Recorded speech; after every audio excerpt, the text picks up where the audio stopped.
Hey, it's Patrick. In this video, I'm going to share 5 really powerful mixing tips that will help you nail your vocal tracks.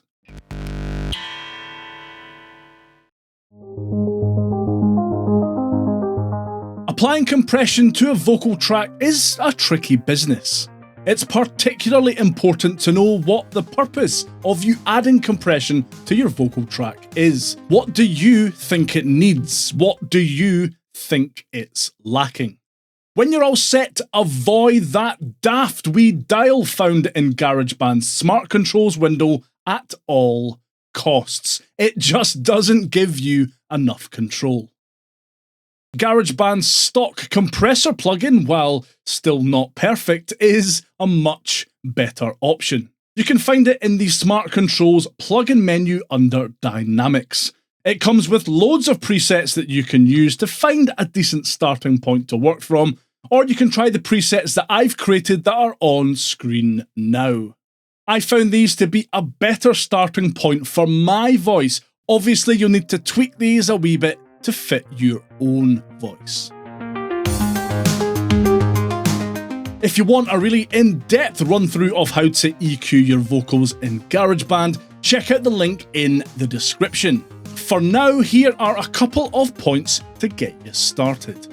There is one frequency area you will need to look at regardless of how your vocals were recorded: the low end. Specifically, anything under 125 Hz can, in my opinion, be chucked completely. All that you'll find in the 20 to 125 Hz range of your vocal track is some gnarly sounding hum and irrelevant audio debris. Just get rid of it. Most other instruments and tracks will have usable frequencies between the 20 Hz and 5 kHz range, so there will be a lot of different sounds competing to stand out from the rest. Make sure your vocals stand out amongst everything else that's going on by creating a wee frequency section just for them. I like the 2 kHz to 4 kHz range personally. If you keep this in mind when you EQ all your other tracks, even cutting in the vocals only frequency range that you've created, you'll find it much easier to keep them at the forefront of your mix.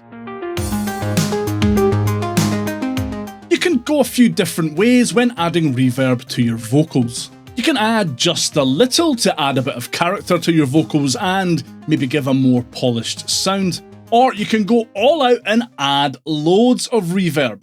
Used correctly, piling on lots of reverb can result in a really unique sound. Though you will need to be careful to make sure that your vocals remain at the forefront of your mix. GarageBand's stock AU Reverb 2 has a great plate reverb preset that's a really good place to start. Personally, I like keeping things simple and low-key on my main vocal track, maybe adding no more than 10 to 15% of the effect. If you want a more dramatic sound, consider duplicating your vocal track and regions, then add more reverb to the duplicate.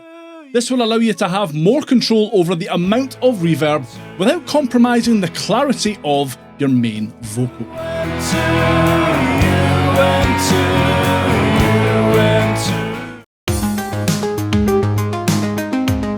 The same principles apply when it comes to echo.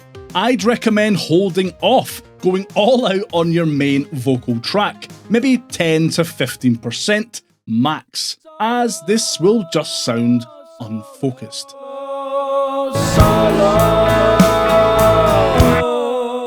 Instead, add a little, just enough to colour the sound, and save the dramatic echo sounds for your backing vocals. GarageBand's stock AU Delay plugin is a great way to fine-tune your vocal echo.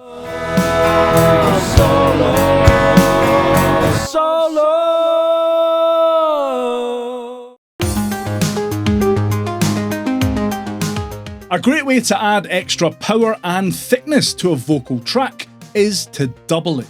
To do this, you need to essentially re-record the section you want to be doubled again, taking care to copy the main vocal performance as closely as possible.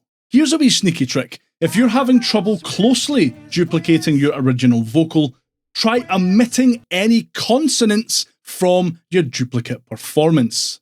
So instead of singing the word stellar, for example, you'd sing the word in your double track, Eller. Honestly, it does work. Swiss cheese, Swiss cheese. I love Swiss cheese. With ease. I love Swiss cheese. Swiss cheese, Swiss cheese. I love Swiss cheese. With ease. I love Swiss cheese. It also has the added bonus of reducing the overall sibilance in your vocal tracks, reducing the need for a de-esser. What's a de-esser? How do you properly EQ your vocals? And what other effects like saturation or pitch correction should you be using? Watch this video next to find out.